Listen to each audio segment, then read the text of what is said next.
प्रधानमंत्री को जो थाने में वीडियो अपलोड करो बिन थे तो प्यार दियो, अतो सम्मान दियो, अतो मान दियो, बिगले मत हारो, हर ते की कह रहे हूं। बहुत बहुत धन्यवाद थाने व्यक्त करूं दोस्तों। आज का जो हमारा टॉपिक है वो है लोकसभा। लोकसभा से रिलेटेड जितने भी क्वेश्चन एग्जाम में आने की संभावनाएं होती है सभी क्वेश्चनों को हम जानने का प्रयास करेंगे दोस्तों अब मैंने ठान लिया है आपको सफलता के मार्ग तक ले जाके ही मैं रुकने वाला हूं।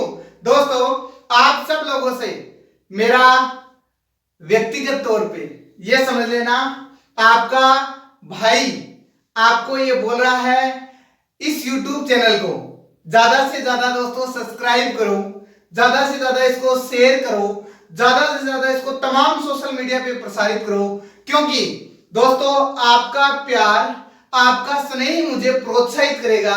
इसलिए मैं आप लोगों के पास व्यक्तिगत आ रहा हूं, इस वीडियो के माध्यम से मैं आप लोगों के पास चल के आ रहा हूं ऐसा मान लो। और मेरा आपसे विनम्र भाव से बहुत ही ईमानदारी के साथ इस वीडियो को आप लोग हो सके उतना ज्यादा शेयर करो, क्योंकि आप लोगों का शेयर, आप लोगों का प्यार, आप लोगों का स्नेह मुझे प्रोत्साहित कर सकता है दोस्तों। क्योंकि मैं आप लोगों से दोस्तों लाइव रूबरू भी होने वाला हूं बहुत जल्दी, इसलिए आप मुझे जितने ज्यादा तमाम सोशल मीडिया पे प्रसारित करोगे उतना ही दोस्तों मेरे निजी जीवन के लिए भी महत्वपूर्ण रहेगा और उतना ही आप लोगों के लिए भी महत्वपूर्ण रहेगा दोस्तों आज का जो हमारा टॉपिक है वो है लोकसभा से रिलेटेड जितने भी क्वेश्चन एग्जाम में बनने की संभावनाएं होती है उन सभी क्वेश्चनों को हम विस्तार पूर्वक जानने का प्रयास करेंगे, क्योंकि ये वीडियो दोस्तों मैंने बहुत मेहनत करके बनाई है सिर्फ और सिर्फ आप लोगों के लिए। चलो दोस्तों शुरू करते हैं वीडियो को।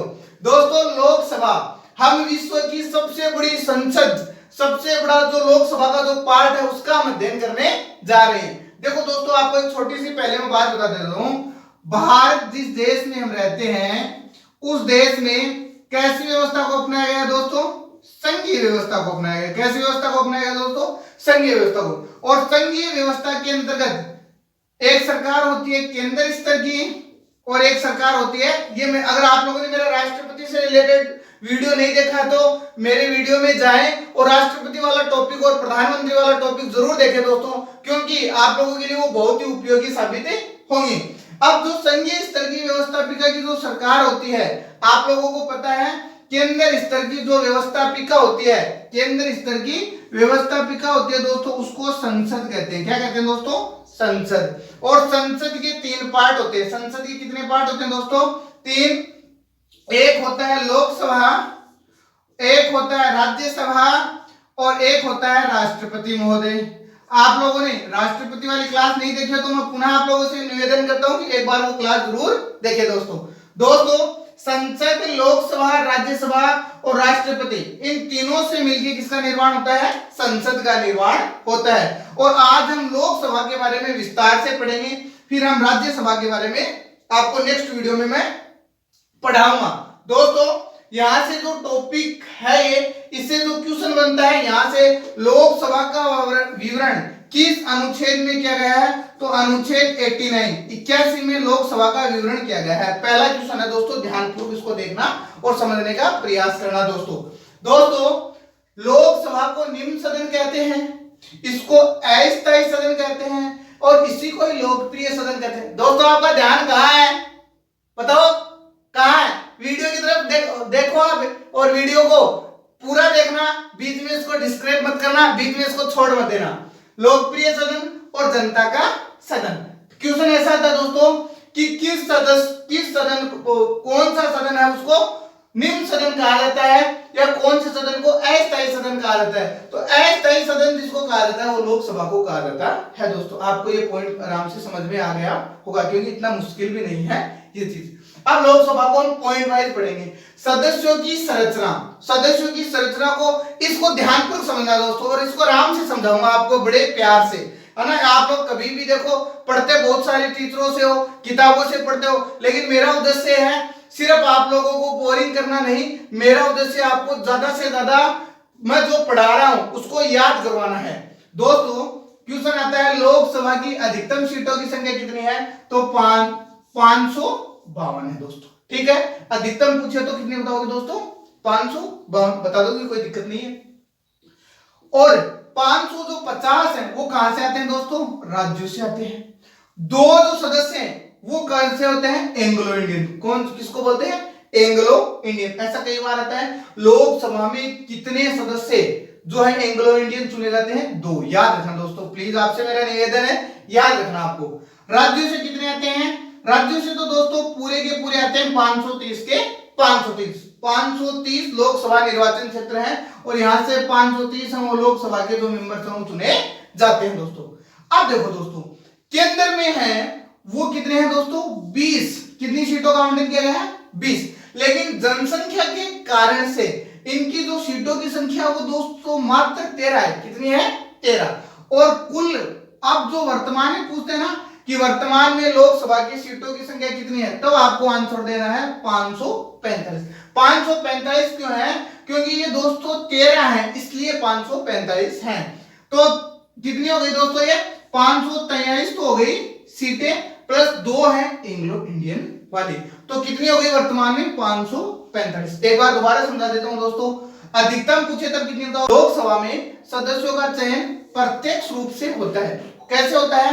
18 वर्ष से अधिक उम्र के मतदाता वोट डालते हैं और उनका चुनाव होता है। 18 वर्ष, इसमें एक शब्द आता है दोस्तों सार्वभौमिक मताधिकार, वो 18 वर्ष से ही रिलेटेड है। लोकसभा के जो मेंबर है उनका चुनाव कैसे होता है? प्रत्यक्ष रूप से होता है। ऐसा क्वेश्चन आता है, बहुत कम आने की संभावनाएं थी, लेकिन हम देख लेते हैं दोस्तों। अब दोस्तों जो आगे है वो है पॉइंट नंबर 3 है योग्यता। लोकसभा का मेंबर बनने के लिए कौन कौन सी योग्यताएं चाहिए दोस्तों? देखो दोस्तों, कौन कौन सी योग्यता चाहिए? पहला तो वो होना चाहिए दोस्तों भारत का नागरिक होना चाहिए। पहली तो इसमें ये योग्यता होनी चाहिए। दूसरी है उसकी उम्र 25 वर्ष पूरी होनी चाहिए। 25 वर्ष जिसने अपनी उम्र कंप्लीट कर लिया वो लोकसभा का इलेक्शन लड़ सकता है दोस्तों। तीसरा है वो किसी भी लाभ के पद पे नहीं होना चाहिए। जो मेंबर लोकसभा का चुनाव लड़ता है सदस्य, वो किसी भी लाभ के पद पे नहीं होना चाहिए। और चौथा है दोस्तों वह पागल या मानसिक रूप से अस्वस्थ नहीं होना चाहिए। वही व्यक्ति लोकसभा का मेंबर बन सकता है जो मानसिक रूप से, अगर दोस्तों आप भी समझदार हो, पागल होगा तो कैसे देश की शासन व्यवस्था को संभाल पाएगा। दोस्तों यहां से ये क्वेश्चन आने की संभावना होती है, लोकसभा के मेंबर बनने के लिए कितनी उम्र होनी चाहिए? 25 वर्ष होनी चाहिए। दोस्तों यहाँ एक इस क्वेश्चन को मैंने बहुत बार देखा है, बहुत सारे स्टूडेंट यहाँ कंफ्यूज होते हैं। आ जाता है प्रधानमंत्री बनने की न्यूनतम उम्र, तो एक तो आता है प्रधानमंत्री, राज्यसभा का मेंबर भी बन सकता है। दोस्तों अगर आपने मेरा प्रधानमंत्री वाला टॉपिक नहीं देखा है तो मेरा आपसे निवेदन है वो टॉपिक जरूर देखिए, क्योंकि दोस्तों आप वो देखोगे तो आपको ये आसानी से समझ में आ जाएगा। देखो दोस्तों, अब हम लोगों ने कहा लोकसभा का मेंबर भी बन सकता है, तो राज्यसभा के लिए आपको पता है कितनी उम्र है? 30 वर्ष, और लोकसभा के लिए कितनी है? 25 वर्ष। तो दोस्तों न्यूनतम पूछता है तो आंसर 25 ही देना आप। ठीक है दोस्तों, अब है दोस्तों लोकसभा सदस्य का कार्यकाल। लोकसभा का जो सदस्य है उसका कार्यकाल कितना है? दोस्तों मेरी टेक्निकल टीम में मोनिका जी और विवेक जी बहुत ही अच्छा कार्य कर रहे हैं। मैं दोनों का हृदय से बहुत बहुत आभार व्यक्त करता हूं, दोनों से निवेदन भी करता हूं कि दोनों मेरे साथ ऐसे ही जुड़े रहेंगे तो हम जरूर कुछ न कुछ नया करने की कोशिश करेंगे। दोनों को पुनः एक बार हृदय की गहराई से बहुत बहुत धन्यवाद। अब देखो दोस्तों, ये जो कार्यकाल है ये कार्यकाल कितने वर्ष का होता है? तो लोकसभा के जो मेंबर हैं इनका कार्यकाल दोस्तों 5 वर्ष निर्धारित किया गया है। कितने वर्ष निर्धारित किया गया दोस्तों? 5 वर्ष इनका कार्यकाल निर्धारित किया गया है। लेकिन दोस्तों ऐसा क्वेश्चन तो बहुत कम आता है कि ये तो सिंपल सा हो गया, छोटे बच्चों वाला सा क्वेश्चन हो गया। ऐसा नहीं आता। लोकसभा का विघटन भी किया जा सकता है, लोकसभा का विघटन भी किया जा सकता है। और दोस्तों ऐसा विवरण अनुच्छेद 85 में राष्ट्रपति महोदय प्रधानमंत्री की परामर्श पे लोकसभा का विघटन कर सकते हैं। ऐसा किस अनुच्छेद में मिलता है? 85 में मिलता है। यहां से कार्यकाल से रिलेटेड बहुत ही कम आने की संभावना होती है। ये जरूर आ सकता है कि विघटन वाला किस आर्टिकल में है, तो 85 में है दोस्तों। आपको मेरे वीडियो कैसे लग रहे हैं? मुझे कमेंट आ रहे हैं, उसमें तो आप सब बता रहे हो सर बहुत अच्छा पढ़ा रहे हो, आप लोग मुझे प्यार दे रहे हो। लेकिन दोस्तों मैं आपको बोल रहा हूं, आप सब लोग आप लोगों से व्यक्तिगत निवेदन है, ये मान लेना आपका भाई आपको घर आके बोल रहा है कि मेरे YouTube चैनल को ज्यादा से ज्यादा सब्सक्राइब करो, लाइक करो, शेयर करो, जम के शेयर करो। दोस्तों इस वीडियो को तमाम सोशल मीडिया पे इतना प्रसारित कर दो कि आपका अपना सर मुकेश सर आपको भी उन पे गर्व हो। दोस्तों आपको दोस्तों मेरे वीडियो को देखने के लिए आपका मैं बहुत बहुत धन्यवाद व्यक्त करता हूं। दोस्तों अब देखो दोस्तों, एक आता है दोस्तों लोकसभा का अध्यक्ष। लोकसभा का अध्यक्ष, ये लोकसभा का अध्यक्ष बनता कैसे है दोस्तों? लोकसभा के जो मेंबर्स चुन के जाते हैं उसमें से बहुमत दल के जो मेंबर्स होते हैं, या फिर दोस्तों आप ये मान लो जो जिस राजनीतिक पार्टी की सरकार है उस राजनीतिक पार्टी का व्यक्ति लोकसभा का मेंबर बनता है। दोस्तों एक होता है लोकसभा को चलाने के लिए अध्यक्ष, और एक होता है दोस्तों उपाध्यक्ष। एक होता है उपाध्यक्ष। वर्तमान में लोकसभा का अध्यक्ष कौन है ये याद रखना दोस्तों, करंट से जुड़ा हुआ क्वेश्चन है। ओम बिरला। कौन है दोस्तों? ओम बिरला, जो बहुत ही अच्छी पर्सनालिटी के व्यक्ति है, बहुत ही अच्छे व्यक्ति हैं दोस्तों ये। अब देखो दोस्तों ओम बिरला का संसदीय क्षेत्र कौन सा है? तो उत्तर देना कोटा। ओम बिरला का संसदीय क्षेत्र कौन सा है? ऐसा क्वेश्चन आता है कि संसदीय क्षेत्र कौन सा है दोस्तों, तो उत्तर आंसर देना आपको कोटा। अध्यक्ष और उपाध्यक्ष चुने जाते हैं। अध्यक्ष अपना त्याग पत्र किसे सौंपता है? उपाध्यक्ष को, और उपाध्यक्ष अपना त्याग पत्र किसे सौंपता है? अध्यक्ष को सौंपता है। दोस्तों अब देखो दोस्तों क्वेश्चन यहां से भी पुटअप होने की संभावना है। लोकसभा का प्रथम अध्यक्ष कौन था? तो प्रथम अध्यक्ष था जीवी मावलंकर। जीवी मावलंकर लोकसभा के प्रथम अध्यक्ष थे। और प्रथम महिला अध्यक्ष कौन थी? मीरा कुमार थी, वो लोकसभा की प्रथम महिला अध्यक्ष थी।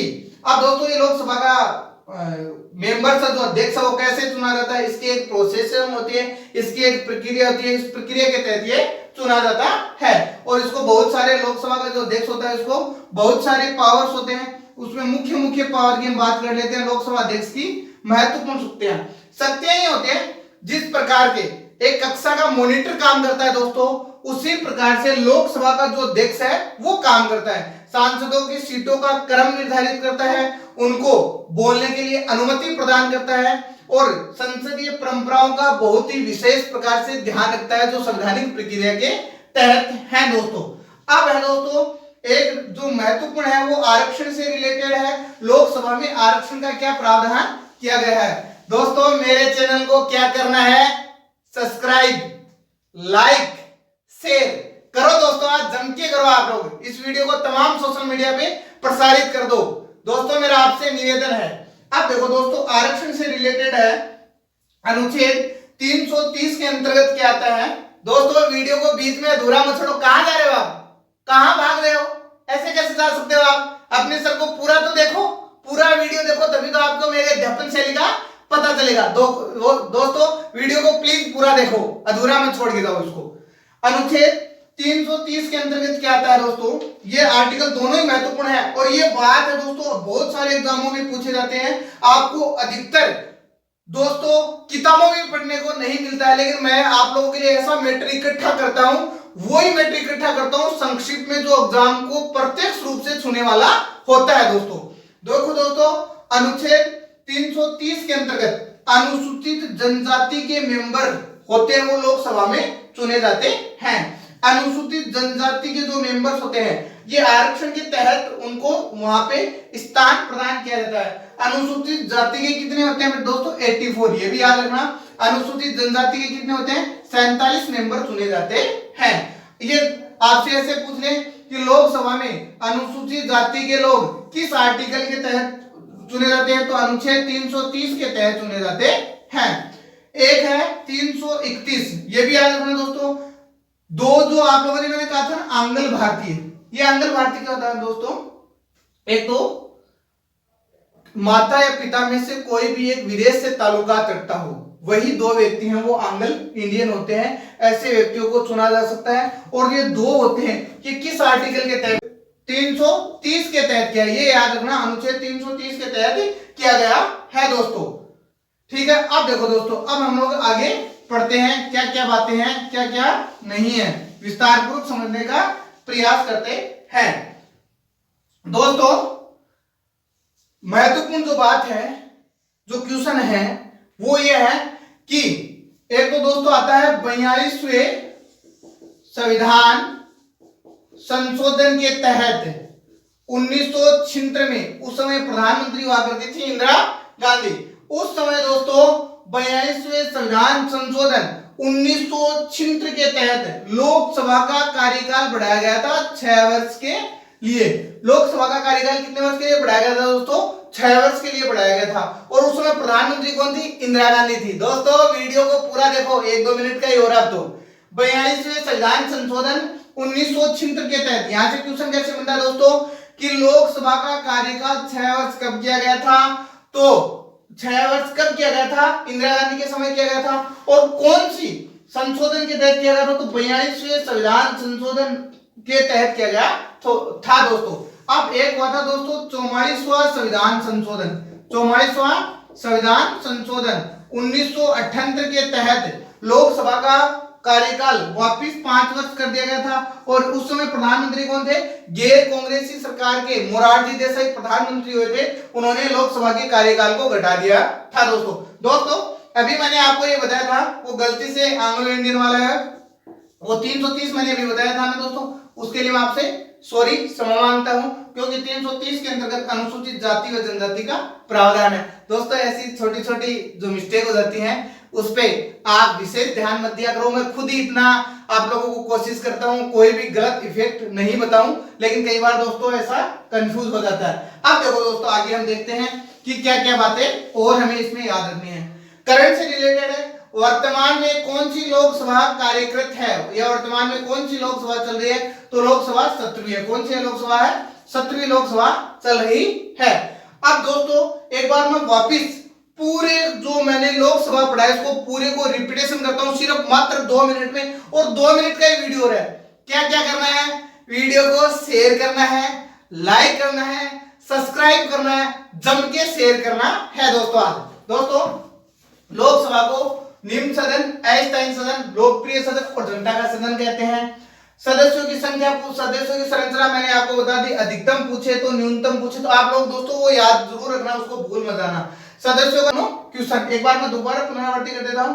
अनुच्छेद 330 के तहत अनुसूचित जाति के लोगों को चुना जाता है, 84 सांसद चुने जाते हैं। अनुसूचित जनजाति के तहत 47 सदस्य चुने जाते हैं।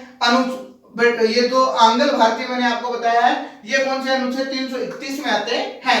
अब देखो दोस्तों लोकसभा राज्यसभा से भिन्न होता है। लोकसभा किससे भिन्न होता है दोस्तों?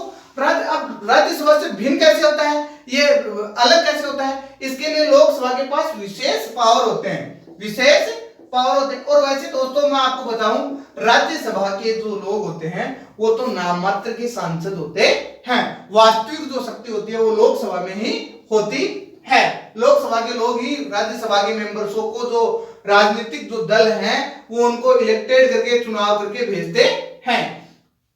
एक दो बात है, ये दो जो सदस्य होते हैं ना दोस्तों, ये मनोनीत होते हैं, मनोनीत होते हैं, याद रखना। ये क्या होते हैं दोस्तों?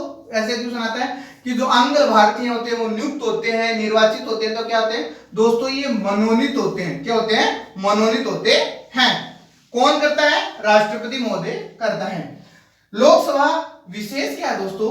एक तो आप लोगों ने देखा होगा धन विधेयक, पैसे, बात सीधी सी समझ लो दोस्तों, पैसों से ताल्लुकात रखता है। और जो धन विधेयक है वो मात्र लोकसभा में ही भेजा जा सकता है। धन विधेयक कहां भेजा सकता है दोस्तों? लोकसभा में। और किस आर्टिकल के तहत? अनुच्छेद 110 के तहत लोकसभा में ही धन विधेयक है वो पारित हो सकता है। याद रखना दोस्तों, लोकसभा को राज्यसभा को ये पृथक करता है, तो ये आर्टिकल बहुत ही महत्वपूर्ण है, अनुच्छेद 110। अब देखो दोस्तों, एक होता है संयुक्त अधिवेशन, एक होता है दोस्तों, आपने पढ़ा होगा 10th में ऐसे आता है संयुक्त अधिवेशन, 12th में भी आप लोगों ने पढ़ा होगा, कॉलेज में भी बहुत बार, पॉलिटिकल साइंस में नाम तो विशेष प्रचलित है, संयुक्त अधिवेशन। ये संयुक्त अधिवेशन क्या होता है दोस्तों? जब कोई विशेष मान लो वाद या विवाद हो जाए, उस परिस्थिति में लोकसभा का जो अध्यक्ष होता है वो दोनों सदनों की अध्यक्षता करता है। दोनों सदनों की क्या करता है? अध्यक्षता करता है। वो होता है दोस्तों संयुक्त अधिवेशन। और ये संयुक्त अधिवेशन किस अनुच्छेद के तहत आता है दोस्तों? अनुच्छेद 108 के तहत। दोस्तों अनुच्छेद याद रखना, 108 के तहत संयुक्त अधिवेशन आता है। दोनों क्वेश्चन ध्यान में रखना। धन विधेयक पूछे